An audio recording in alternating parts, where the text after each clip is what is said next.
This is Blood and Wine, and we are going to beat it without taking damage. The rules are simple. If I get hit, I will reload a previous save. No quen, and we are on death march. These are my skill points for those interested, and let's jump right into it. Riding into Toussaint, we stumbled across some knights fighting a giant. This giant is the easiest fight in the game. All you have to do is shoot him in the eye and he instantly dies. Unless you are me, and get hit twice trying because your aim is that of a blind man. Moving on from this train wreck of a start, we followed Milton to where a body was found. There were a set of footprints along the riverbank leading to a set of scarvers, which honestly are pretty easy to deal with, unless you happen to forget that they explode on death, and decided it would be an absolutely fantastic idea to use the skill Deadly Precision, giving you a small chance on hit to instantly kill your target, leading to this happening. As you can probably tell, I'm not exactly the brightest person in the world. Diving into the river, we recovered a silk kerchief, monogrammed DLC, which is a bit on the nose in my opinion, but that's whatever. We made our way to the inn to see if anybody saw where the body was taken to. From the locals, we learned that the body had for some unknown reason been taken to Corvo Bianco, our soon-to-be house. Approaching the area revealed a bloodbath that was clearly a product of natural causes. Going deeper into the cellar, we were gifted with the pleasure of full frontal vampire nudity, and the displeasure of having to kill her. The fight with the Bruxer proved to be a challenge, in part to me not knowing the mechanics at all going into it, other than to use Yerden. When outside of Yerden, the Bruxer is invisible, which wouldn't be an issue if the circle wasn't small enough to qualify to be in an upcoming Mr. Beast video. With a mix of spending forever in the circle waiting for her to get closer, and her being more rabid than a Taylor Swift fan, this fight took a while, but eventually I figured it out and she went down. Investigating the body revealed not much worth noting, outside of a coin pouch being shoved down his throat, bringing a whole new meaning to the phrase "put your money where your mouth is." After my brief time being a coroner, I made my way to see the Duchess. But first, I had to fight a monster, whose name I'm not even going to begin attempting to pronounce correctly. As with most fights, I spent a couple of resets figuring out the mechanics and weaknesses, but this one was easy.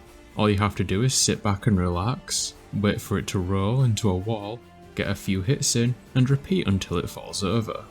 We defeated the beast and mercifully spared the poor thing, and with great displeasure, I finally had the opportunity to meet Henrietta, where we spend a good chunk of time discussing the case. During our conversation, we came to the conclusion that Milton would be the next victim, and we needed to rush to save him. The Duchess ripped off part of her dress, and Geralt, being the pervert that he is, couldn't help but take a good long look at her cake as she rushed to her horse. Racing through the city, I made my way to the palace gardens to ruin the festivities taking place, stealing the golden fish from some random guy and smashing it in front of his very eyes. Apparently the clues meant that Milton was hiding out in a greenhouse, so we quickly made our way over there, but it was too late. Milton had been killed. I chased down the murderer, which made me regret skipping cardio. Despite being more out of shape than a McDonald's customer, I managed to catch up with the Beast of Beauclair. This fight is mechanically very easy. Just wait for him to do a quick attack, dodge and hit him back. Not a problem, right? Wrong. The main issue here is Geralt. There is a fairly small window you have to hit him, and some of Geralt's animations take forever. Sometimes he chooses to perform a very quick strike, and other times he decides to do a super over-the-top flamboyant spin, which 90% of the time means you end up getting hit instead. I had to reset a lot of times here, especially since The Witcher 3 has a very big problem with loading into combat. For some reason, the first few seconds after a cutscene or loading screen, you don't count as being in combat, meaning that dodging is impossible, leading to some of the most bullshit hits I have ever seen. The only option I had at the start of combat was to just sprint to the side and wait for the game to register me as actually being in combat, before being able to continue as normal. After 1 hour of spinning in circles, I was finally able to make it through the fight. Our boy Regis came in to save me, and Detlef fled the scene.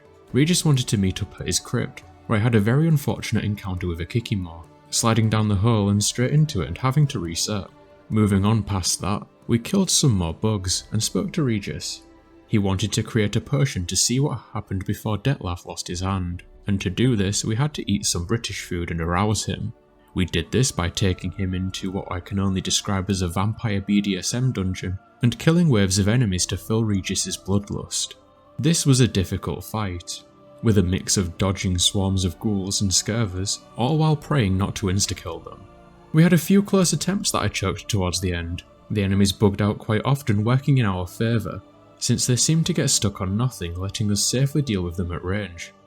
After about an hour of being stuck here, I eventually managed to get our friend horny enough to complete the arena. We wasted no time in harvesting his blood, and waited. After some time passed, I released Regis from his cage, and helped him back to the crypt where he prepared the potion for us to take. Taking the potion revealed Detlef became friends with one of the people he had to kill, and they met at a bootblack stand. So, off we went to find the bootblack. But this is where I ran into an unexpected problem. The attention to detail in this game is incredible. Because you take a potion in the cutscene, this actually counts as you taking a potion in-game, which increases your toxicity. This wouldn't normally be a problem, but in the previous encounter I used a decoction raising my toxicity to 50, just low enough to not start taking damage. The potion from the cutscene, however, raises my toxicity higher than that of my ex, meaning when the cutscene ended, we started to take damage. This left me with two options. Option 1, redo the entire fight and cry about it the entire time. Or, Option 2, reload the checkpoint save after the fight, but before the cutscene, and mash the absolute shit out of the menu button to access our potions. Equip white honey, unpause, and mash the button to use white honey to reset our toxicity to 0 before the damage has a chance to take place. To my surprise, this idea actually worked on my second attempt. You have no idea just how relieved I was to not have to go through that fight again. In high spirits, I made my way to the bootblack stand, beat up some peasants, or as Pokemon would call them, viewers, and spoke to the boy. He didn't want to share any information with us, but throwing money at the problem seemed to do the trick. We learned Detlef had been living in a house nearby, so we of course went on to violate some laws and break into said house to search through his belongings. It turns out Detlef was being blackmailed by some unknown source threatening to kill his lover, and we had a list of his victims.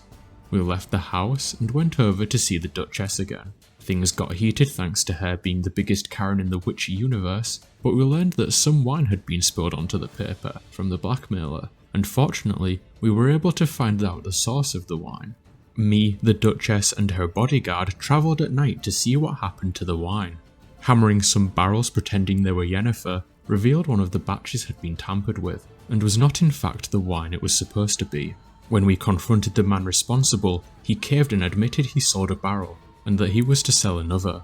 So we hatched a plan. We would arrive at the planned location to deliver the wine and ambush the bandits responsible. This section could not have been easier. The guards took care of most of the bandits for me. All I had to do was clean up the scraps, which was easy with Axie and just a sword. All but one of the bandits died, so through some rather unethical means, we got some information from him. A man named the Cintrian was behind all of this. It wasn't much to go off of, but it was a start. Following this lead further took us to a party which gave us the opportunity to let our hair down and have some fun. I didn't take them up on that though, and skipped straight to the objective, walking in on a dead person. Using my Witcher senses, it was clear the cause of death was a sliced throat, which would have been impossible to determine without them. I made my way through the building and found the murder weapon and signs of a struggle. The person responsible appeared to have died from fall damage, so our investigation ended there. To take a break from all of the intense Sherlock gameplay so far, I sat through a 15-minute long cutscene where we had a nice chill time with Detlef, Regis and friends. In conversation, I learned that the blackmailer and sister of the Duchess were being held in Duntine. Raiding the castle, I immediately got shot by a guard before slashing my way through waves of enemies to get closer to the tower. Wave after wave went down, but not without a matching number of resets.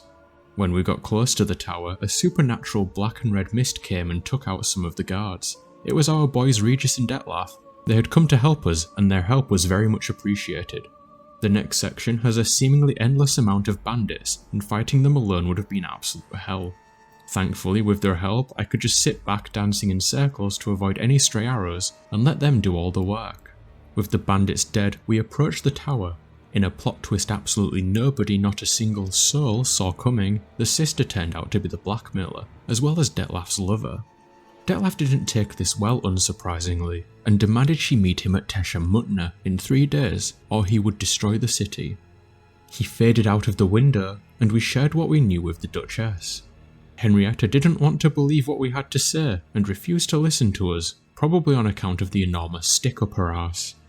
We were given 3 days to bring her the head of Detlef, and found out she, in a great display of political corruption, decided to not fully punish her sister. Detlef's 3-day timer ended, and vampires quickly took over the city, so we had no other choice but to fight our way through the streets. Our first fight was with this lovely Bruxa here. She had the same mechanics as the one from earlier, but this time it was even more frustrating. The arena was surrounded by guards, firing an endless stream of arrows at the vampire, but most of the time the Bruxa would dodge them, meaning I had to spend most of the time sitting around twiddling my thumbs waiting for them to stop shooting and for them to slowly enter my ring. It took a bit of time, but the Bruxa went down without much issue, aside from the whole being killed immediately off of load thing. Regis and I came up with 2 different plans on how to save the city. The first option, to see the Unseen Elder, was completely off the table. There is a part during that questline that forces you to take damage, meaning we had to go with the second option instead, finding Sienna and taking her to Detlef. The only problem with this is that we had no idea where she was being kept. So, we made our way to find Damien and see if he knew anything.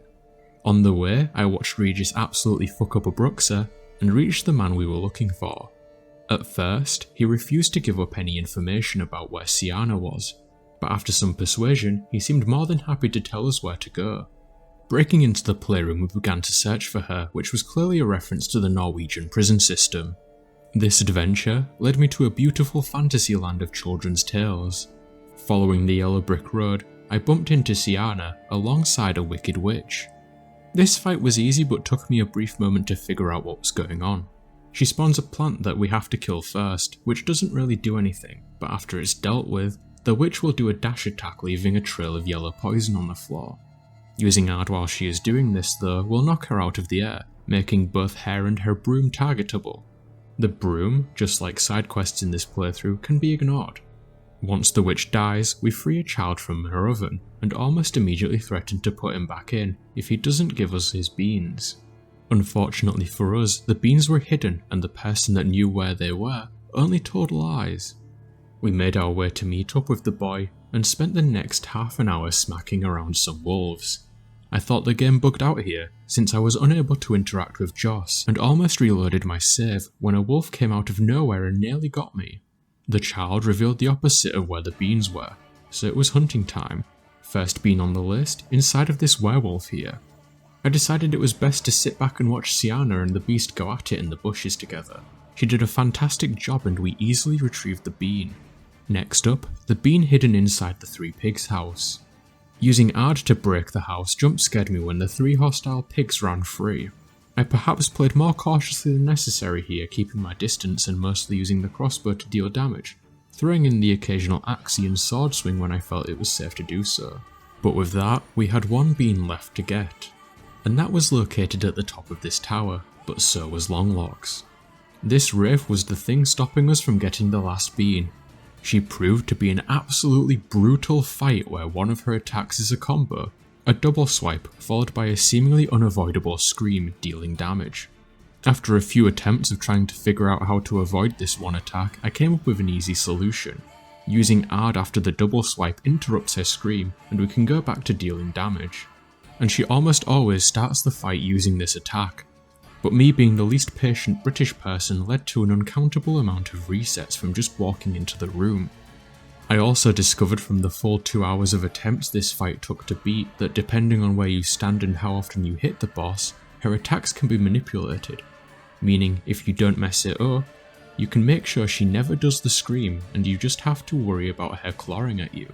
When she gets to 2/3 health, she will do an unavoidable scream that doesn't deal damage but does stun you, summoning an army of skeletons to attack you while she heals. This, on paper, should be extremely easy. I, however, always find a way to screw things up one way or another, and learned that if you are positioned in a rather unfortunate way, the skeletons can hit you before they even land and before the stun ends. She repeats this at 1/3 health as well. Getting this fight right was just difficult for me for some reason. I kept making mistake after mistake, getting close to beating her on a few attempts, but recklessness and clumsiness put me right back at the start. At one point I even tried sneaking past the fight trigger to pick up the yellow bean from the bed, and this to my surprise actually worked. Kinda. You see, while you can pick up the bean and leave the tower and go back to Sienna, this doesn't actually do anything. By the looks of it, the game is coded to force you to have to beat Longlocks first before progressing, even if you have all the beans. So I went back to the tower, kept trying, and eventually, after I don't even know how many attempts, everything lined up and I was able to take her down. I think my reaction says it all, to be honest. Yes, let's fucking go! Oh, holy shit. We returned to Sienna, planted the beans, got hit in the face, and began to climb the beanstalk. At the top, a castle in the clouds awaited us, and with it, a giant. The last thing standing between me and Detlef. Thankfully, after the disaster that was the previous fight, this one proved to be not much of a challenge at all. Easy to dodge, and simple mechanics. In celebration, me and Sienna joined the Mile High Club before returning to the real world. This was it. We arrived at the meeting point, watched Sienna get penetrated for the second time in 5 minutes, and watched Detlef leave and beat Blood and Wine without taking any damage. Wait a minute, that can't be right. One moment. I've got it. Right, we watched Sienna get penetrated for the 3rd time in 10 minutes, but this time stopped Detlef from leaving. Regis and Detlef went at it for a bit, and I jumped into the fray. Going into this fight, I expected it to be one of the easiest of the DLC by far. Having beaten this fight using only fists and nothing else, I had each phase drilled into my brain, and knew exactly how to deal with each of its attacks. Phase 1 is just a repeat of the fight with him from earlier, until he gets to about 2/3 health. Then he transforms into... I don't even know how to describe this thing. Again, the attacks were more telegraphed than an anime protagonist calling out their moves before doing them. He does 3 different attacks here. Dives at you, easy to just time a roll and avoid it. Gathers a swarm of bats to fire at you, which can be tricky to dodge, but all you need to do is just roleplay as Forrest Gump and run. And the important part, he will land on top of you, which again, easy to avoid with a roll, giving you a window to attack.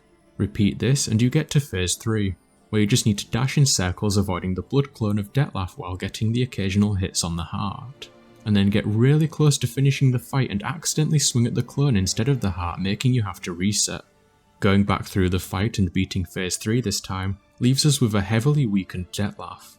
I played cautiously and waited to get hits just in case, but he went down with no issue. Regis gave him a nice kiss on the neck as a final goodbye, and we went to jail, got released, and with that, we successfully beat the Witcher-free Blood and Wine without taking any damage. Thanks for watching. If you want to see more, subscribe, like, dislike, comment, all the YouTube things. This run was streamed live on Twitch, so feel free to follow me on there if you want to see me suffer in real time. Links below. And join me next time where I will be smacking Eredin with my wood.